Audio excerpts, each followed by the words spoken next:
Good morning, everybody. Hope your evening went well. It was delightful here in Wichita. A little housekeeping. I have an appointment at 9:30 this morning, so I'll be out of pocket about 9:15 to maybe 10. Shouldn't affect things, but I could be a little bit late for the 10 o'clock update. Today is post-auction day. That usually yields a pause day in the financials.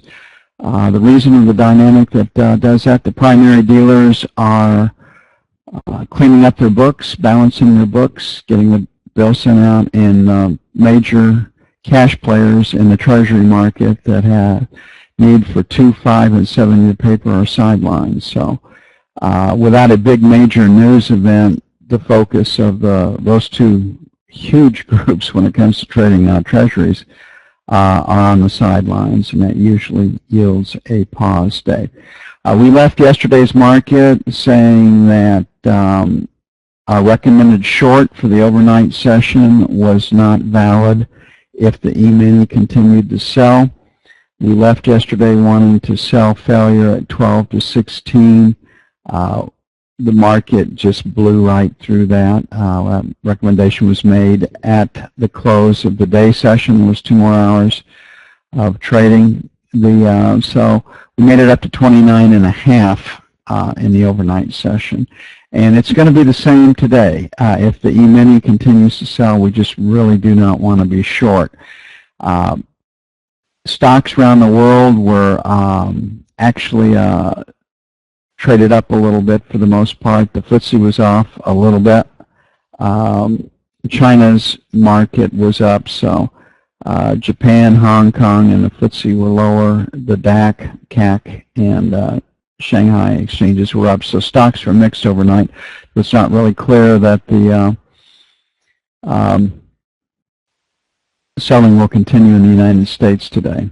So our trade is going to be predicated really on the E-mini's reaction to the third quarter GDP. So this is our first resistance. So we're going to sell failure to take out 125 basically. Then 3 to 7 will be sell 2. On a pause day situation, yesterday's auction took place at 21. The one prior to that took place at 15. The one prior to that took place at 12. So we've got a break even at 16. I don't think there's any way in hell that this market closes below 24.16 today. The overnight session low is 23. The extension up yesterday late in the session took place. Last rotate down was 21. So this 21 to 25 is our first buy area. Again, a lot of what happens today, I think, will be predicated on what goes on in the E-mini. This is a very, very aggressive buy. I really like the 17 to 13 buy, but it's pretty hard to see us getting down there without some help from the E-mini or this morning's news. This morning's news, third revision, GDP. Plus 4.6, up from plus 4.2 on the second revision. Really, really strong numbers. Deflators the same at plus 2.1. There is no inflation, unless you buy meat, gasoline, fuel oil. I mean, everything has just gone up. It's amazing the price increases. And you're seeing it across the board in clothing, just kind of shirts last year that were $50 or $70 this year, they'll be discounted. They can't move them at that prices, but it doesn't mean you can't put it out there and some people won't buy it. So I mean, every place I turn, I see increases except in like computers, the tech sector. Michigan sentiment at 84.6. So I see the ES reaction to the third quarter GDP revision, and perhaps Michigan sentiment is the news focus today. I'm really anticipating a pause day, so I think we need some help getting through 125 from the news and or the E-mini's reaction to that. I see really good support in the 16 area. I see resistance basically at 125, and that's the way that we'll play it.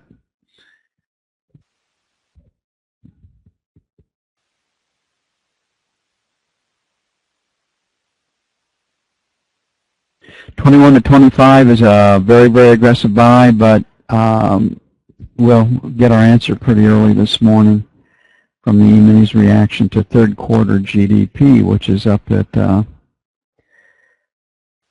8:30 Eastern. Okay, the knob spread strengthened yesterday, a couple more 30 seconds in the overnight session, so there is buying.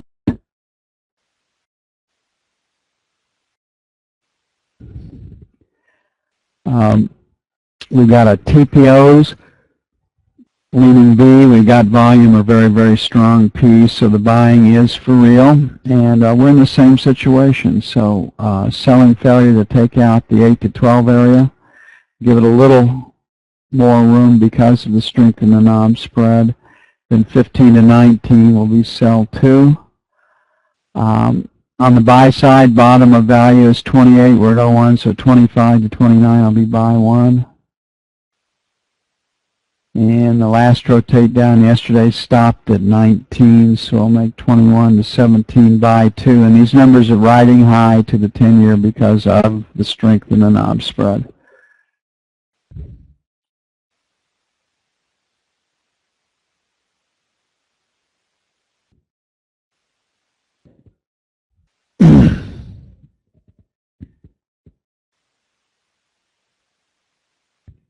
Okay, gold held in overnight and did get up to our sell band.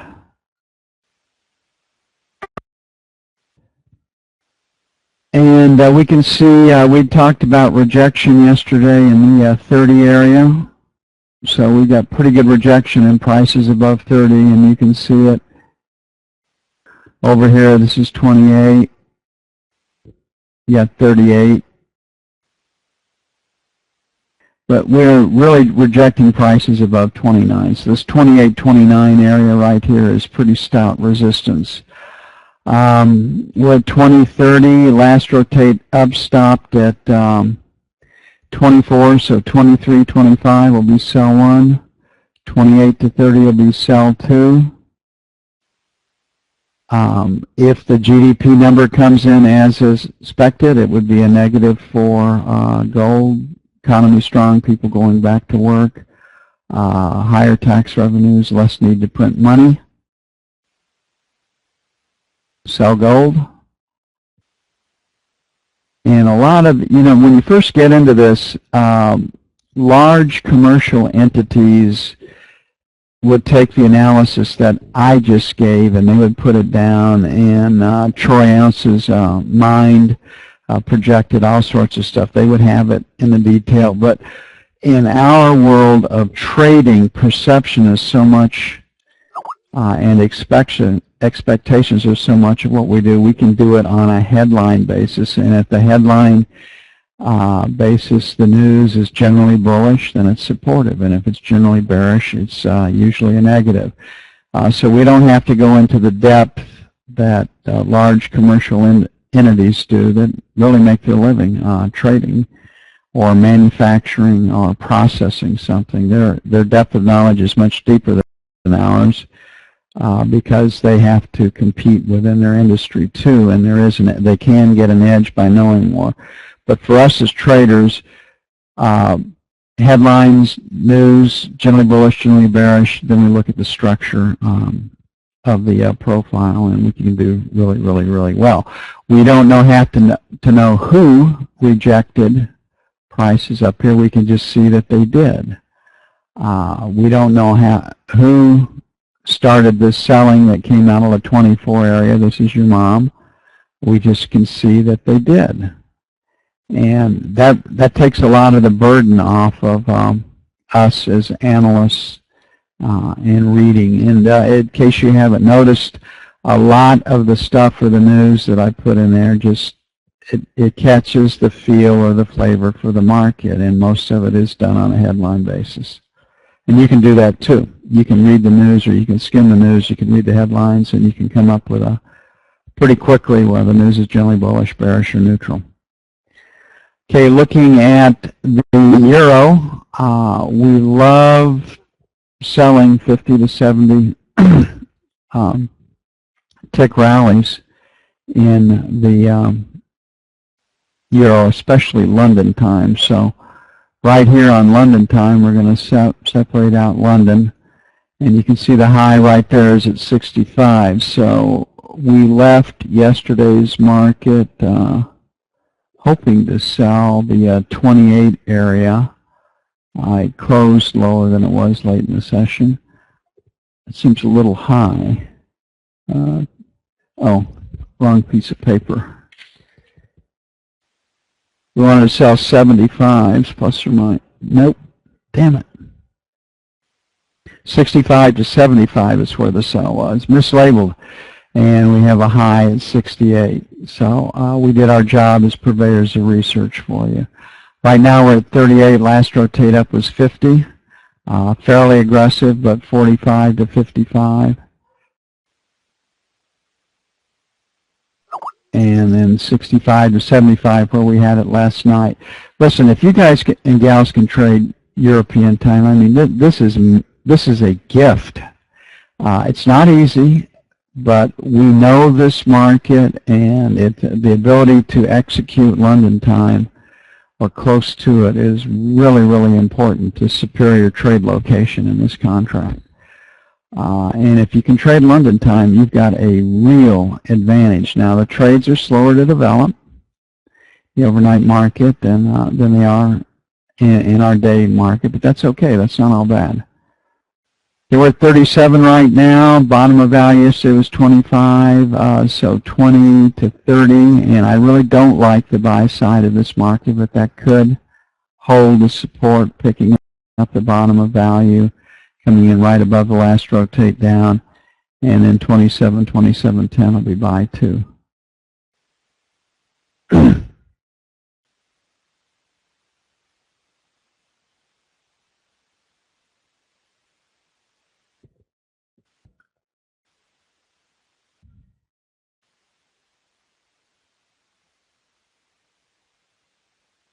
Okay, looking at crude last night. Last night there was more bombing of ISIS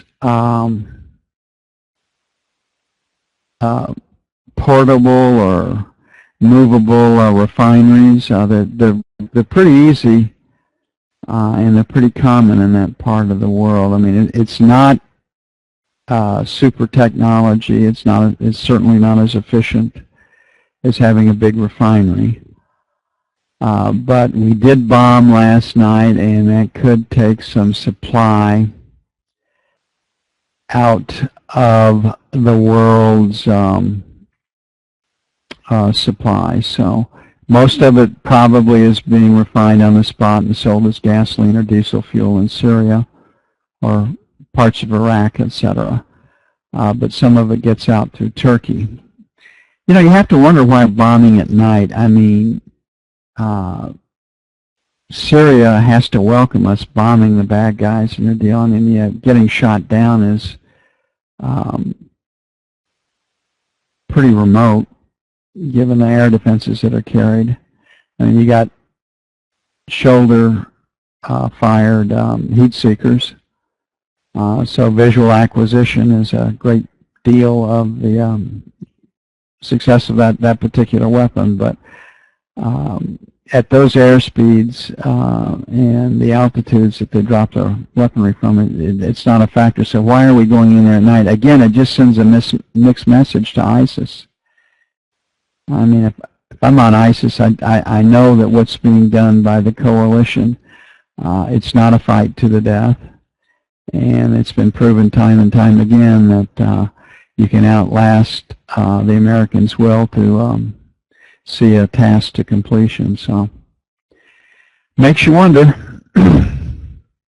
Okay, we left this market yesterday wanting to sell 75 to 93. We just got into that territory right now. We had a buy 92 even, 92 and a quarter. We just touched the top of it, so we caught the buy side. So we'll make 25.50 by 1 and 75 to the buck by 2. Again, I think it's, if you don't have crude oil to deliver in, getting short as a speculator, that's asking a lot, going home short when New York closes. When London opens, it's a different matter. If there hadn't been a flare-up in the fighting and the rest of it, you can take a short on London time. But right now we're rallying, so we've got this 93 and a quarter. I mean, this is resistance right here, so sell 1 and then 75 to 94 for sell 2. Don't know what the targeters in McDill have got there, but maybe they're releasing more of their targets, playing the futures out of Tampa, Florida. Who knows?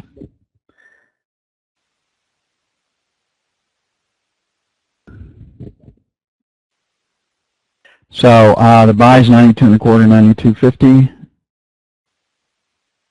And the sell basically is 93 and a quarter, 93.50.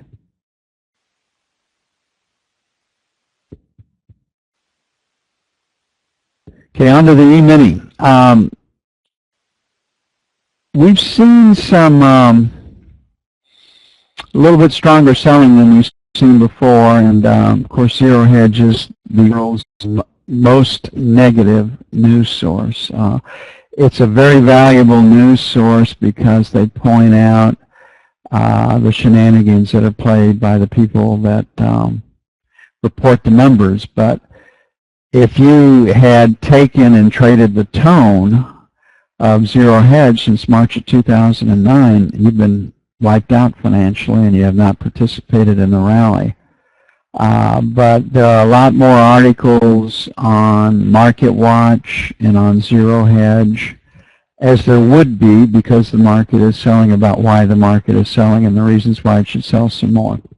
So what we have is a P in the overnight session. We're higher than we were on yesterday's close. The overnight session is higher than yesterday's low. And we see this really low volume area here from 53 to 58 holding up pretty well as support. So I think the best resistance is in this 68 to 72 area, and then it's going to be in the 75 to 79 area. You can just see it right here. And then this is going to be R1. So we're at 64. We've got a P. They know there's stops above the 68 level, which pretty well contain the activity yesterday, 66.50 to 68.50. That is resistance. So our first coming in right under that area, 65, 67 is sell 1. I think we can do better than that, but if we cannot get through that 65, 67, we should see new lows for the day's trading. The second sell area will be that 70, 72. This is very aggressive. We have news at 8:30 Eastern, and we'll come back in and readjust that. Playing for stops beneath yesterday's lows is one play that we have. So we'll make this 60 area plus or minus, maybe say 61.59 by 1, and then 55 plus or minus 1 by 2. But we'll have to adjust it after the GDP news and the reaction there. If they don't break it or sell it early, end of the week short covering is, I think, what we'll see. But this 65, 67 is pretty damn aggressive. 70 plus or minus 1 is not so aggressive. And really our second resistance area is up in the 75 area. That would be a trade, 75, that would be very attractive to take. But structure is what it is.